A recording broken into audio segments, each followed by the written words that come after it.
An attempt is made to steal someone's money every 15 seconds.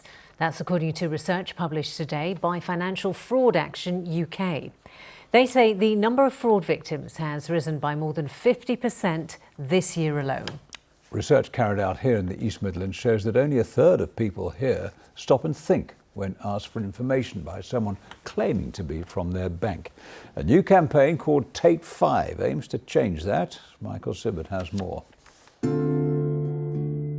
In the end, Jessica was bombarded with more than 30 scam letters every day to her home in Chesterfield. Replying to them consumed her life. She'd been brainwashed. She wouldn't listen to her family, who told her she was living in a fantasy world. One of the last things she said to her daughter before she died is, "Has the mail come?" They were posing to be fake bankers, solicitors, lottery officials, clairvoyants, and they all knitted together, so it made sense to my mum. Her mental health and her physical health did start to suffer. I mean, if you can imagine, she was doing a full-time job. These letters were just literally pumping through the door. She was also receiving phone calls day and night, and it took over her life. Though this is an extreme case, financial fraud is incredibly common. Figures released today by a group of banks and other financial services companies called Financial Fraud Action UK shows that a scam takes place every 15 seconds in the UK, and there were more than 1 million cases of financial fraud where victims lost money in the first half of 2016. That's an increase of more than 50% on the same period last year. I took a call last month. Just a regular call from the bank, or so I thought. Today, a new campaign has been launched by the group called Take 5, urging anyone who's asked to provide any financial information to slow down the conversation and think about whether it's genuine. They say a quarter of people know immediately that they've made a mistake. Take 5. Stop fraud.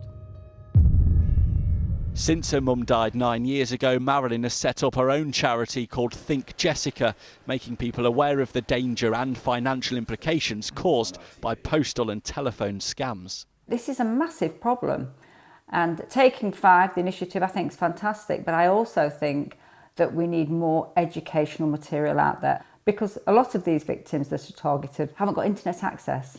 They are picked because they haven't got internet access, so they know that they can't research it, they can't find help. Those are the ones on the mailing list that are being targeted. This isn't a new battle. 70% of potential financial fraud was prevented in the UK last year, but still more than £750 million was lost. The message here: don't feel under pressure to provide any information that you wouldn't usually. Pause and think, is this the safe thing to do? Michael Sibbert, ITV News. Well, for more on this, I'm joined by Katie Warrabeck, who's Director of Financial Fraud Action UK. Katie, one scam every 15 seconds is a terrifying statistic. What can be done about it? Well, through the Take 5 campaign, which we're launching today, we want to get a message out to everybody in the UK that you can help take control of the situation and drive down fraud by just taking a few moments to stop and think if someone phones you or emails you and asks you to give them your financial information or ask you to move money from one account to another. It's really as simple as that. But the trouble is, a lot of these phone calls and emails, they seem to be very credible, don't they?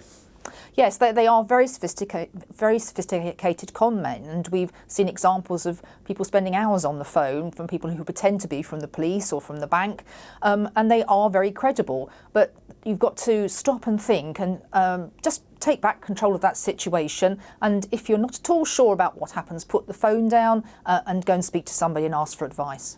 Can you give me an example of one of the worst cases that's come across your desk? Yes, I think the worst case I've seen is particularly around those people who pose as the police, because we trust the police, and if someone says they're from the police and has some information about you, your natural reaction is that you will trust them and will give them as much information as you can to help them. So that, I think, is the worst kind of this type of crime, particularly if they ask you to transfer money to a safe account, which it never is, of course. And of course that could literally clear out somebody's bank account, couldn't it? We've seen examples of people losing their life savings with these type of scams, so it's certainly not a victimless crime. Can you win? Can you win the battle?